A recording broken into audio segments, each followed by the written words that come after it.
Hari Valentine seharusnya menjadi hari yang penuh cinta. Tetapi bagi keluarga Anitra Gun, hari itu malah menjadi awal dari mimpi buruk yang tak pernah terbayangkan. Di mana seorang gadis muda yang penuh dengan semangat tiba-tiba menghilang tanpa jejak. Anitra Gun lahir pada tahun 1996 di Georgia, Amerika Serikat. Dia dikenal sebagai pribadi yang ceria, cerdas, dan punya impian yang besar. Dia tumbuh dalam keluarga sederhana yang penuh kasih sayang. Setelah kematian ibunya, ketika dia masih kecil, Anitra dan adik laki-lakinya dibesarkan oleh ayahnya saja. Bagi sang ayah, Anitra bukan saja seorang anak, tetapi juga seorang sahabat. Di sekolah, Anitra aktif dalam berbagai kegiatan, mulai organisasi siswa hingga pertunjukan seni. Dia memiliki bakat dalam bidang komunikasi dan bercita-cita menjadi seorang guru. Setelah lulus SMA, Anitra melanjutkan pendidikannya di Fort Valley State University, mengambil jurusan pertanian dan hortikultura. Dia mencintai alam, tanaman, dan punya mimpi sebuah usaha di bidang pertanian modern. Saat kuliah, Anitra menjalin hubungan dengan seorang pria bernama DeMarcus Little, seorang tentara aktif di National Guard. Awalnya, hubungan mereka berjalan baik, namun seiring waktu, teman-teman Anitra mulai melihat adanya tanda-tanda yang mencurigakan. DeMarcus kerap menunjukkan sikap posesif dan agresif.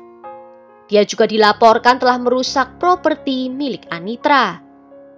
Hubungan mereka jelas tidak sehat, namun Anitra jarang membicarakannya. Seorang teman mengatakan kalau Anitra pernah menceritakan kalau DeMarcus suka marah besar, tetapi Anitra selalu bilang kalau dia bisa mengatasinya. Pada pagi hari di tanggal 14 Februari 2020, Anitra sempat terlihat menghadiri kelas dan mengunjungi rumah pacarnya. Sahabat Anitra, Asia Ward, mengirimkan ucapan selamat hari Valentine. Kemudian dia dan Anitra saling bertukar pesan teks. Pesan teks menyatakan bahwa Anitra sedang bersama dengan DeMarcus. Asia merasa aneh karena Anitra berhubungan dengan DeMarcus lagi, karena dia tahu betapa bermasalahnya hubungan mereka. Di pagi hari itu juga, ayah Anitra yang berada di kota lain mengirimkan pesan selamat Valentine ke putrinya. Namun Anitra tidak pernah membalas pesan itu. Ayahnya lalu meminta agar dilakukan pemeriksaan kesejahteraan di rumah putrinya. Dan dalam pemeriksaan itu, kepolisian Fort Valley tidak menemukan seorang pun di dalam rumah. Mobil Anitra, sebuah Chevy Cruze putih 2013, juga hilang dari rumah.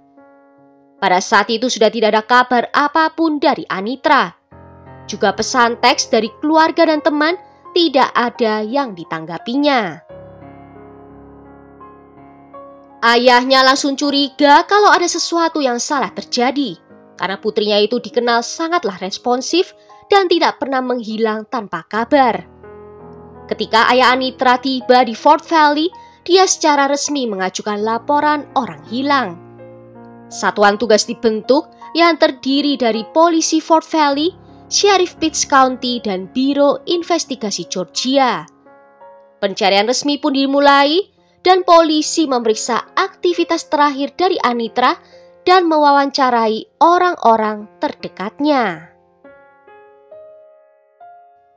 Ketika penyelidik mulai berbicara dengan orang-orang terdekat Anitra, mereka mengetahui bahwa hubungannya dengan DeMarcus sangatlah bermasalah. Lokasi terakhir Anitra yang diketahui adalah rumah DeMarcus, di mana keduanya menghabiskan malam di tanggal 13 Februari bersama. Dan DeMarcus jugalah adalah orang terakhir yang melihat Anitra sebelum dia menghilang. Karena itu dia menjadi tersangka utama dalam kasus ini. DeMarcus yang berusia 22 tahun dijemput dari rumahnya dan dibawa untuk diinterogasi. Mobilnya Toyota Corolla hitam tahun 2019 juga diderek dari rumahnya untuk pemeriksaan forensik. Saat ditanya apa yang dilakukannya di siang hari di tanggal 14 Februari, DeMarcus mengatakan kalau dia tidak mengingatnya.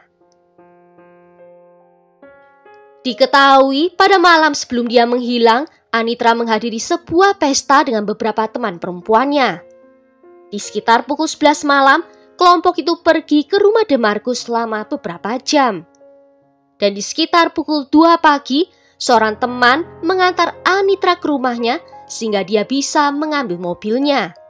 Dan kemudian Anitra bersama DeMarcus berpisah dari teman-teman mereka yang lain. Setelah itu mereka kembali ke rumah DeMarcus untuk bermalam. DeMarcus memberitahu polisi bahwa dia terakhir kali melihat Anitra saat dia pergi meninggalkan rumahnya di sekitar pukul 11:30 siang. Anitra memberitahunya kalau dia memiliki wawancara kerja sehingga DeMarcus berasumsi bahwa itulah tujuannya ketika dia pergi. Anitra memang memiliki jadwal wawancara di hari itu di pukul 9:30 pagi. Namun jika Anitra meninggalkan rumah di waktu sesuai yang diklaim oleh DeMarcus, dia pasti sudah terlambat selama 2 jam.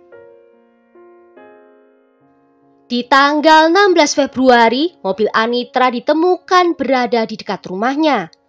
Mobil itu tampak ditinggalkan begitu saja di pinggir jalan yang tersembunyi di balik semak-semak.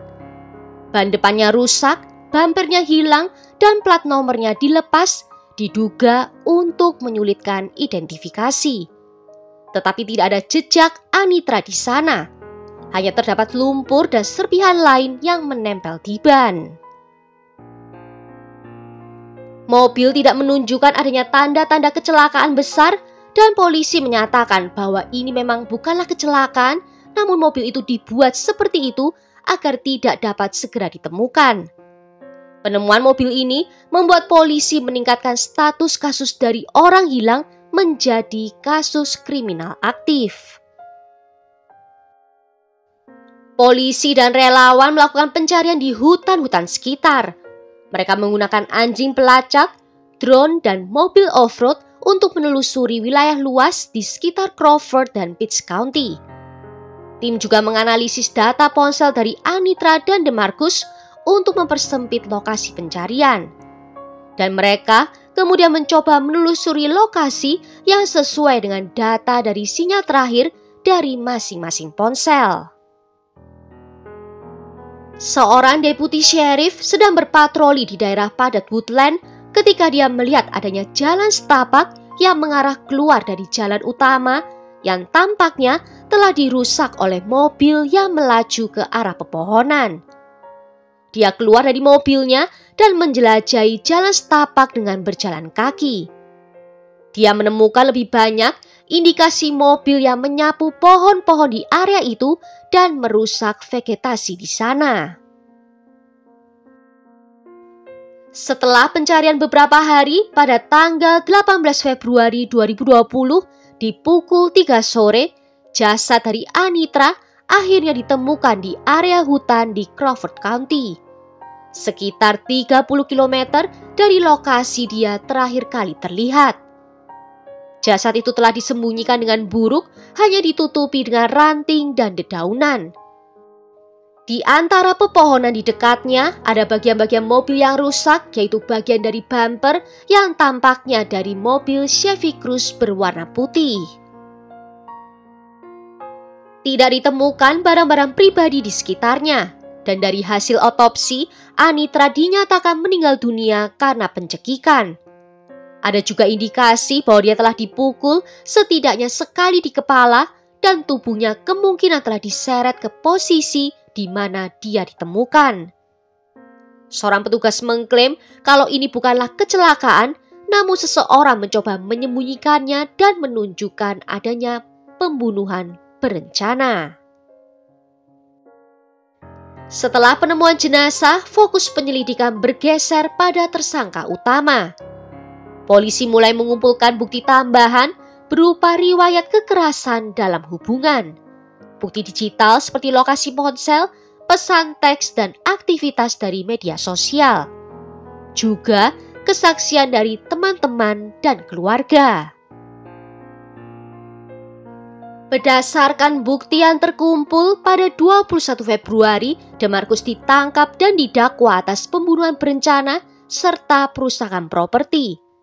Terkait insiden sebelumnya, di tanggal 5 Februari, di mana dia merusak mobil Anitra dan melemparkan batu ke jendela rumah Anitra.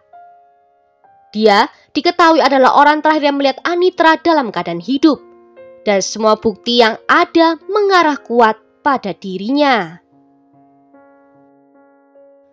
Polisi menemukan bukti pesan-pesan berisi ancaman, rekaman pergerakan mobil, dan laporan kekerasan sebelumnya. Meski DeMarcus sempat mengelak, bukti-bukti tersebut cukup kuat untuk membawanya ke pengadilan. Kasus ini menarik perhatian publik di Georgia dan menjadi sorotan nasional karena melibatkan kekerasan dalam hubungan yang berakhir tragis. Dalam sidang awal, DeMarcus diizinkan untuk membayar jaminan sebesar $10.000 Amerika dan pembebasan diharuskan menggunakan monitor pergelangan kaki. Tetapi DeMarcus kemudian didakwa dengan pembunuhan berencana hanya beberapa jam kemudian, sebelum dia dibebaskan dari penjara daerah dan dia tidak sendirian. Seorang teman yang bersama dengannya di malam sebelum hilangnya Anitra, Javion Abram, juga ditangkap atas 2 tuduhan, yaitu memberikan pernyataan palsu kepada penegak hukum dan 1 tuduhan lainnya menyembunyikan kematian. Setelah sidang itu, ayah DeMarcus mengatakan kalau putranya itu tidak mungkin melakukan pembunuhan. Dia mengklaim kalau putranya itu adalah anak yang baik dan tidak pernah terlibat dalam masalah sepanjang hidupnya. Persidangan sempat mengalami penundaan karena proses hukum yang panjang dan dampak dari pandemi. Persidangan akhirnya dimulai pada bulan Maret 2022 dengan menghadirkan beberapa orang saksi, termasuk teman dekat dari Anitra, keluarga DeMarcus, dan DeMarcus sendiri. Bukti yang diajukan mencakup data lokasi ponsel di mana menunjukkan DeMarcus di dekat lokasi penemuan jenazah Anitra dan mobilnya ditinggalkan. Juga ada pesan teks dan rekaman media sosial yang menunjukkan pola perilaku posesif dan penuh kekerasan dari DeMarcus. Pengacara pembela berpendapat bahwa DeMarcus bukanlah tipe orang yang bisa melakukan pembunuhan. Dia adalah pria yang terhormat dan rendah hati, seorang prajurit yang melayani negaranya. Sebaliknya, jaksa menggambarkan hubungan Anitra dan DeMarcus sebagai hubungan yang penuh dengan toksik, dipenuhi juga dengan ancaman, kontrol, manipulasi, dan posesif. Romansa yang pertama kali tampak begitu sempurna telah menjadi mimpi buruk yang tidak dapat dihindari oleh Anitra. Berhari-hari di persidangan dihabiskan untuk membaca pesan-pesan teks di antara mereka yang dipertukarkan selama berbulan-bulan menjelang kematian Anitra. Anitra menggambarkan DeMarcus sebagai orang yang jahat dan manipulatif, di mana dia menulis bahwa dia merasa lelah dengan ancaman dan pelecehan dari DeMarcus. Dia mencoba menjauhkan diri darinya, tetapi berulang kali DeMarcus menuduh Anitra berselingkuh dengan pria lain. Ketika Anitra bersikeras menjauh, DeMarcus mengancam akan mengakhiri hidupnya, dan dia menyalahkannya karena Anitra mendorongnya ke titik itu. Ketika Anitra mendekatinya lagi karena merasa khawatir akan keselamatannya, DeMarcus membalas dan mengatakan kepadanya bahwa usahanya untuk membunuhnya tidaklah berhasil. Keduanya telah putus pada saat itu. Meskipun demikian, DeMarcus mengancam setiap pria yang dia yakini akan menghabiskan waktu bersama dengan Anitra. DeMarcus bahkan mengiriminya tangkapan layar dari pesan yang dia tulis kepada orang tak dikenal yang menawarkan mereka $200 Amerika untuk menyakiti teman kencan dari Anitra. Seorang tetangga dekat dari Anitra mengatakan kepada juri bahwa pada pagi hari di tanggal 14 Februari dia menyadari kalau salah satu ponselnya tertinggal di rumah Anitra. Dia lalu mengirimkan pesan teks pada Anitra apakah dia bisa membantu mencarikan. Tak lama ada balasan yang masuk yang berisi menanyakan lokasi rumahnya dan mengatakan akan mengantarkannya dengan mobil. Padahal rumah mereka itu bersebelahan, dan membaca pesan itu membuat tetangga Anitra berpikir siapakah yang menulis pesan itu.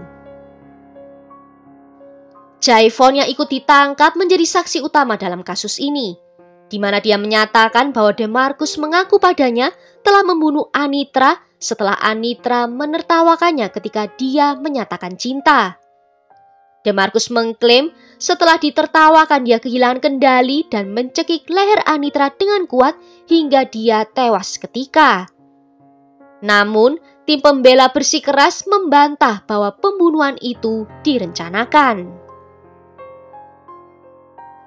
Persidangan berjalan memilukan bagi anggota keluarga Anitra. Saat jaksa penuntut membagikan foto jenazahnya, sebelum ditampilkan, hakim memperingatkan bahwa hal itu akan mengerikan. Gambar tersebut memperlihatkan Anitra yang bertelanjang kaki, mengenakan celana pendek denim dengan kemeja yang ditarik ke arah atas, sehingga memperlihatkan payudaranya. Tubuhnya terlihat berwarna putih pucat, namun wajahnya menjadi lebih gelap.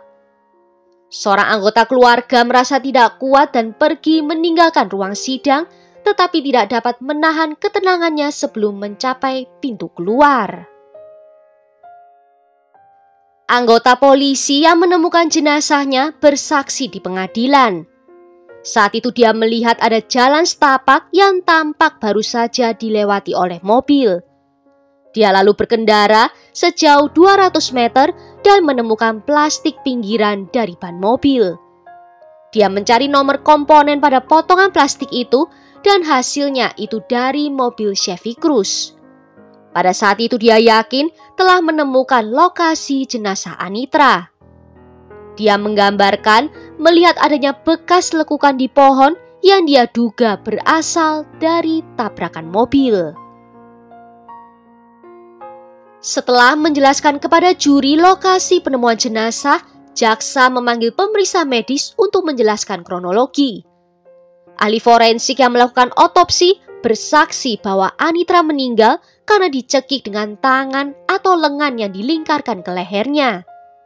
Dia juga menemukan lecet di leher, memar di dahi, memar di bibir atas, luka di pinggul kanan dan kirinya, serta ada pendarahan di bagian putih matanya. Dia mengklaim luka-luka di wajah Anitra terjadi sebelum kematiannya dan bisa terjadi karena pukulan. Luka di bagian bibirnya terjadi akibat seseorang menutup mulutnya dengan tangan.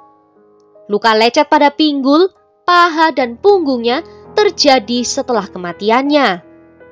Tidak ditemukan adanya makanan di perut.